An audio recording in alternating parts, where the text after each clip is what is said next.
One night while I was sitting in my room watching videos, I noticed a message request on my phone from an account with no profile picture. The username was just random numbers. The message said, "Nice room." I frowned, confused. I didn't know the account, so I ignored it and kept watching my video. A few minutes later, another message appeared. "You should close your curtains." My stomach tightened. Slowly, I turned my head toward the window beside my bed. The curtains were open. Outside was only darkness and the quiet streetlight across the road. I told myself it was probably just someone trolling online. Maybe they guessed. Maybe it was coincidence. So I replied, "Who is this?" For a moment, nothing happened. Then the typing bubble appeared, and another message came. "Third floor. Window on the right. Blue blanket on your bed." My heart immediately started pounding. I slowly looked back at my bed. Blue blanket. Exactly like the message said. I stood up and carefully walked toward the window. My hands felt cold and shaky as I pulled the curtain slightly to the side and looked outside. The street was empty. Just the orange glow of the streetlight and a few parked cars. No one. I quickly closed the curtains and locked the window. My phone buzzed again. "Why did you close the curtain?" I didn't reply this time. Instead, I blocked the account and tried to forget about it. But the next night, it happened again. A new account. Another message. "Good evening." My chest felt tight when I read it.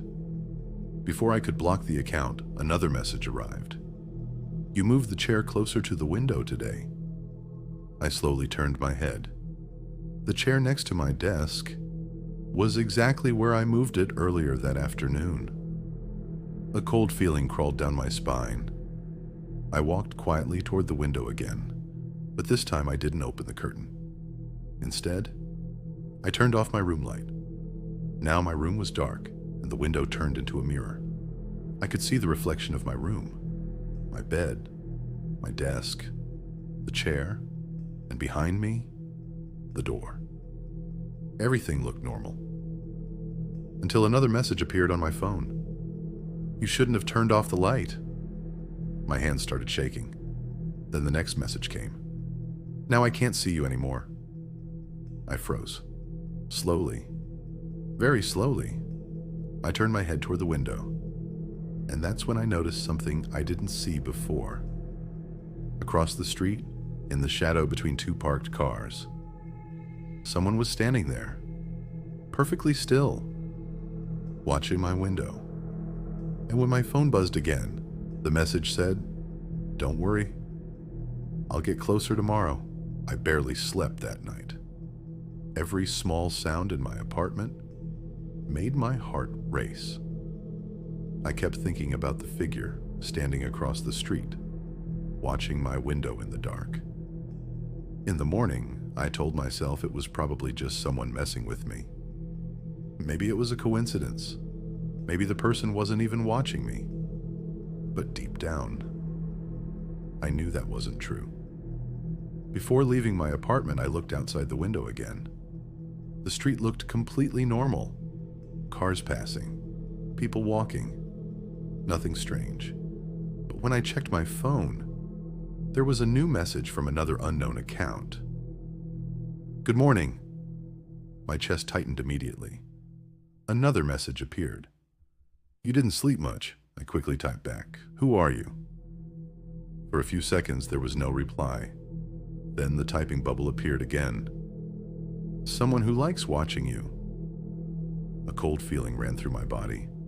I blocked that account too. For the rest of the day, I tried to forget about it. I went out, walked around the city, stayed in crowded places as long as possible. But when night came, the fear returned. Around midnight, I was sitting in my room again. This time, the curtains were closed tightly. The lights were off. I didn't want whoever that person was to see me. My phone buzzed.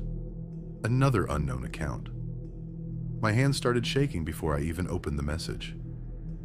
"You changed the curtains." I felt my stomach drop. There was no way someone could see inside.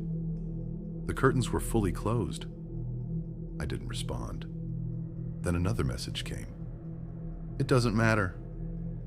A third message appeared right after. "I'm closer tonight." My heart started pounding so hard it felt painful. Slowly, I walked toward the window. The room was completely silent. I carefully moved the curtain just a tiny bit and looked outside. The streetlight was still there. The parked cars were still there. But the place where the figure stood last night was empty. My phone buzzed again. "Don't look across the street." My breath stopped. The next message appeared immediately. "Look down." My entire body froze, slowly. I lowered my eyes toward the bottom of my window, and that's when I saw it. A shadow, standing directly under my window. Someone was right outside my building, looking up at me. My phone buzzed one last time. "I told you." I'd get closer. My heart felt like it was going to explode. Someone was standing directly under my window. I couldn't see his face clearly because the streetlight didn't reach that part of the building, but I could see his silhouette, standing completely still and looking up, watching me. My phone buzzed again. "Now you can see me." My hands were shaking so badly I almost dropped my phone. I quickly closed the curtain and stepped back from the window. My mind was racing. Should I call the police? Should I leave the apartment? Before I could decide, another message appeared. "Don't worry." Then another one. "I won't come up tonight." That sentence made my stomach twist. Tonight. That meant he was planning something. I didn't sleep at all. I stayed awake the entire night, sitting on my bed with my phone in my hand and the lights on. Around 5 in the morning, the messages finally stopped. When the sun came up, I slowly opened the curtain and looked outside. The street was empty again. No sign that anyone had been there. For a moment, I almost convinced myself it was over.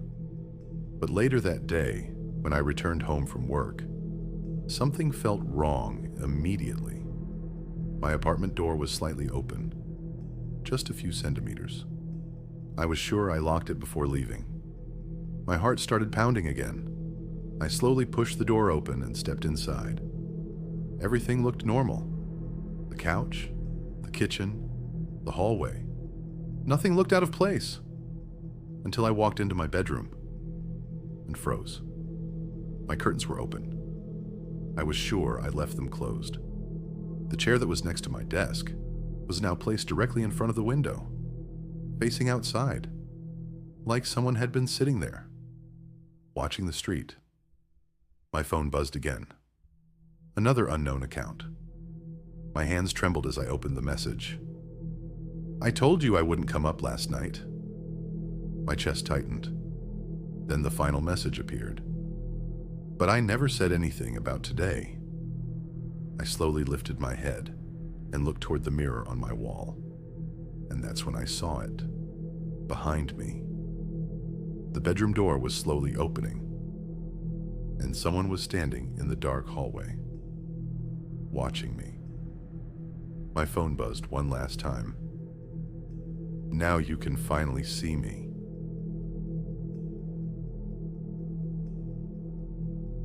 It started with a phone call. At first, I didn't think much about it.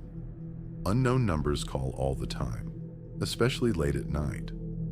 Most of the time, it's just spam or someone dialing the wrong number. So when my phone suddenly rang while I was sitting on my couch, I almost ignored it. But something about the timing felt strange. I looked at the screen. Unknown number. The time was 2:07 a.m. I hesitated for a second, then answered, "Hello?" For a few seconds, there was only silence. No voice, no background noise, nothing. Just when I was about to hang up, I heard something. Breathing. Slow. quiet breathing on the other end of the line. "Hello?" I said again, a little louder. The breathing continued for a few seconds. Then suddenly, the call ended. I pulled the phone away from my ear and stared at the screen. The call duration was only 14 seconds. Weird, but not that scary. I put the phone down on the table and tried to forget about it. People prank call all the time, but the next night, the call came again. Same time. 2:07 a.m. My phone lit up on the table, vibrating softly. Unknown number. My stomach tightened a little. I stared at the screen for a few seconds before finally answering. "Hello?" Again, silence. Then the same breathing. Slow, calm, like someone standing very close to the phone. I stood up from the couch and walked around the apartment while holding the phone to my ear. "Who is this?" I asked. No answer. Just breathing. Then something strange happened. Behind the breathing, I heard another sound, a faint sound. At first I couldn't tell what it was. Then I realized it was my TV. The exact same video I was watching. The same voices. The same background music. My heart started beating faster. Slowly. I turned my head toward the television. The video was still playing, and the sound coming through the phone matched it perfectly. Every word, every sound, exactly the same. My stomach dropped. That meant one of two things. Either the person calling me could somehow hear my TV, or they were very close to it. "Who is this?" I asked again, my voice more serious now. For a moment, the breathing stopped. Then something new happened. I heard movement, a soft shifting sound, like someone adjusting their position. Then finally, a voice, but it was barely a whisper. So quiet, I almost didn't hear it. "Turn around." My entire body froze. I was standing in my living room facing the TV. Behind me was the dark hallway that led to my bedroom and the front door. My heart started pounding hard in my chest. Slowly, I turned my eyes toward the hallway. But before I could move my head any further, the call ended. My phone screen went dark. The apartment suddenly felt extremely quiet. Too quiet. I stood there for a moment, listening carefully. Nothing. No footsteps. No movement. Just silence. I forced myself to breathe slowly. "This is stupid," I whispered to myself. It had to be some kind of prank. Someone messing with me. Maybe they hacked something. Maybe they were guessing. Trying to scare me. Trying to convince myself, I walked through the entire apartment. I checked the kitchen. Empty. The bathroom. Empty. The bedroom. Empty. The front door was still locked. The windows were closed. No one was there. After checking everything twice, I felt a little calmer. I went back to the couch and sat down. "See? Nothing," I muttered to myself. Then my phone buzzed. I looked down slowly. A message from the same unknown number. My chest tightened. I opened it. The message said, "You didn't turn around." My fingers suddenly felt cold. Before I could even think about replying, another message appeared. That was rude. My heart started racing again. I looked toward the dark hallway behind me. The lights were off. I couldn't see anything inside. Another message arrived. "It's okay." Then the final message appeared. "I'm still here." At that exact moment, from somewhere behind me in the hallway, I heard something. A slow, quiet footstep. The footstep came from the hallway behind me. Soft, slow, but very real. My entire body froze. For a moment, I couldn't move, couldn't speak, couldn't even breathe properly. My heart was pounding so hard, it felt like it was echoing inside my chest. I stared at the dark hallway behind me. The light from the TV barely reached the entrance of the hallway, and everything past that was covered in deep shadow. My phone buzzed again in my hand. I looked down. Another message from the unknown number. "You heard that, didn't you?" My fingers felt numb holding the phone. I didn't turn around. I didn't move. Another message appeared. "Why are you scared?" I swallowed slowly and forced my shaking hands to type. "Who are you?" The message showed as delivered. For a few seconds, nothing happened. Then the typing bubble appeared. 3 dots blinking on the screen. Another message arrived. "You should have turned around when I told you." A cold chill crawled slowly down my spine. Before I could think of what to reply, another message appeared. "Now it's more fun." My stomach twisted. The apartment suddenly felt different, smaller, quieter, like someone else was inside, waiting. I slowly stood up from the couch. The TV continued playing behind me, but the sound suddenly felt distant, like it was happening in another room. My eyes stayed locked on the dark hallway. "Who's there?" I called out. My voice sounded weak and strange in the quiet apartment. No response. Just silence. My phone buzzed again. "You're looking the wrong way." My heart skipped a beat. I quickly turned toward the front door. Still locked. Then toward the kitchen. Empty. The bathroom door was slightly open, but the inside was dark and quiet. My phone buzzed again. Another message. "Warmer." My chest tightened. Slowly. I turned my head back toward the hallway.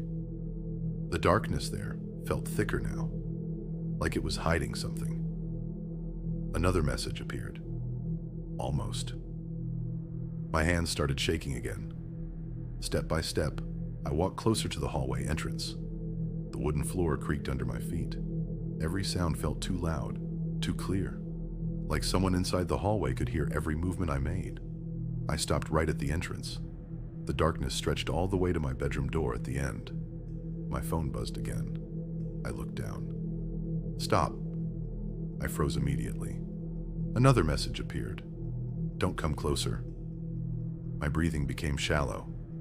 Then another message arrived. "If you do." The typing bubble disappeared for a few seconds.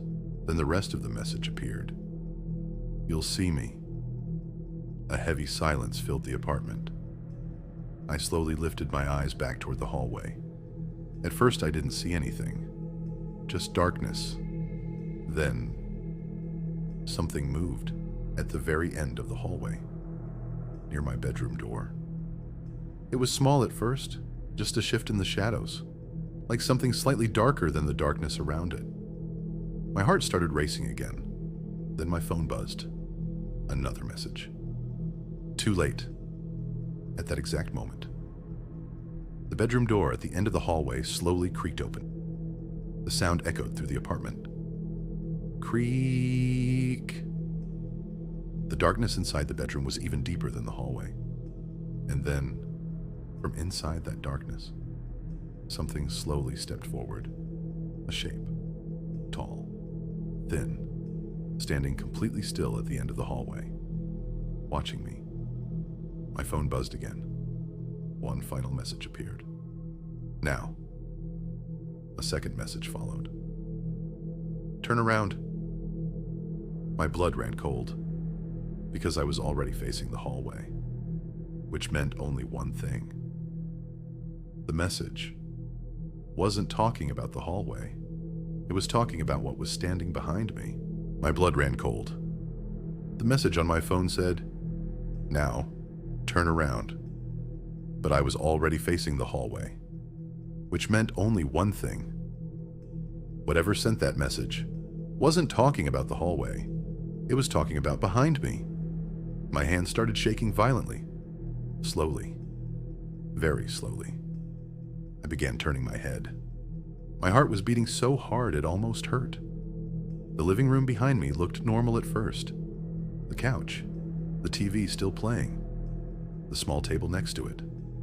Everything looked exactly the same, except for one thing. The front door. It was open, just a few inches. I was sure I had locked it earlier. My phone buzzed again. Another message. He finally looked. I stared at the door, my mind racing. Had someone come in?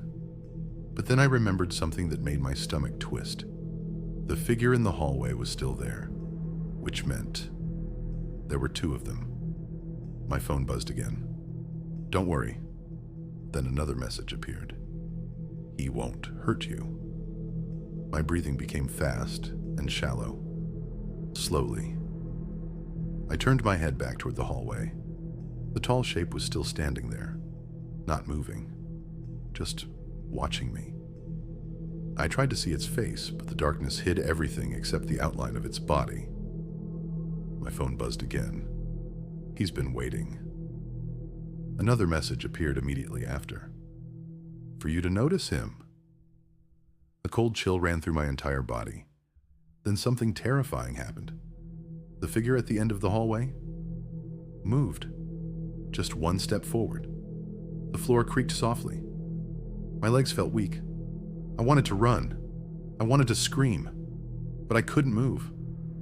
My phone buzzed again. Don't run. Then another message. He doesn't like that. The figure took another slow step closer. Now the light from the living room was touching part of its body. I could see long arms, thin shoulders, and a head slightly tilted to one side, like it was studying me. My phone buzzed again. Turn around again. My chest tightened. Slowly. I turned toward the living room once more. The front door was now completely open. The dark hallway outside my apartment looked empty. But something felt wrong. Very wrong. Then I saw it. My phone buzzed again at the exact same moment, but the message didn't come from the unknown number this time. It came from my own number. My breath stopped. The message said, I'm not the one in your apartment. My hands went numb. Another message appeared. I'm outside. Slowly, I lifted my eyes toward the open front door, and in the darkness of the hallway outside, someone was standing there, holding a phone, watching me. My phone buzzed one last time. The final message appeared. Now there are 3 of us.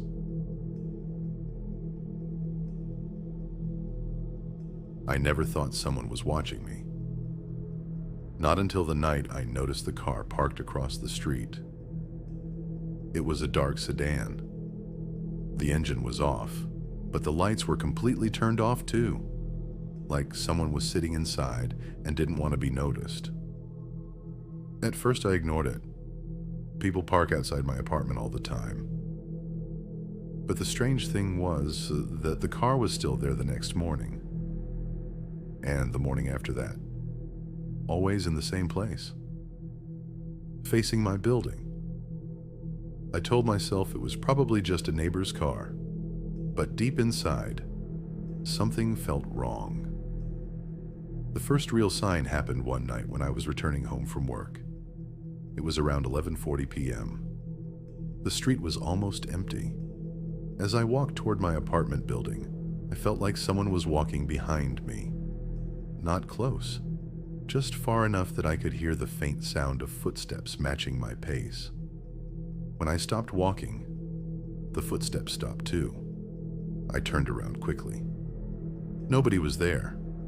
I laughed nervously and told myself I was just tired. That night, when I entered my apartment, I locked the door immediately. I checked the windows. Closed. Everything was normal. I went to the kitchen to drink some water, and while standing there, I heard a strange sound. A soft clicking noise, like someone trying a key in a lock. I froze. The sound came from the front door. Slowly. Again. Click. Click. As if someone was trying to unlock it quietly. My heart started racing. I grabbed my phone and walked slowly toward the door. I asked loudly, "Who's there?" The clicking stopped. Complete silence followed. I looked through the peephole. The hallway was empty, but I noticed something that made my stomach drop. Across the hallway wall, there was a shadow, like someone was standing close to my door but outside the peephole's angle. I didn't open the door. I stayed inside and waited. After about 10 minutes, I heard footsteps walking slowly away from my door. I didn't sleep that night. The next day, I noticed something terrifying. There were small scratch marks near my apartment door handle, like someone had tried to open it multiple times. That night, I called the building security and asked if anyone had reported suspicious activity. The guard told me something strange. He said someone had been standing outside my building late at night for the past week. A man wearing a dark jacket. He never tried to enter. He just stood there and watched the building, waiting. The guard told me he thought the man was visiting someone, but I knew in my heart he was talking about me. The worst night was 3 days later. I was asleep when I suddenly woke up to the sound of my phone vibrating. It was an unknown number. I didn't answer, but the phone kept vibrating with new messages. I opened them. The first message said, "Nice apartment." The second message said, "I like watching you sleep." My blood turned cold. I sat up immediately in bed. My bedroom window was slightly open. I was sure I closed it earlier. Slowly, I got out of bed and walked toward the window. I pulled the curtain just a little.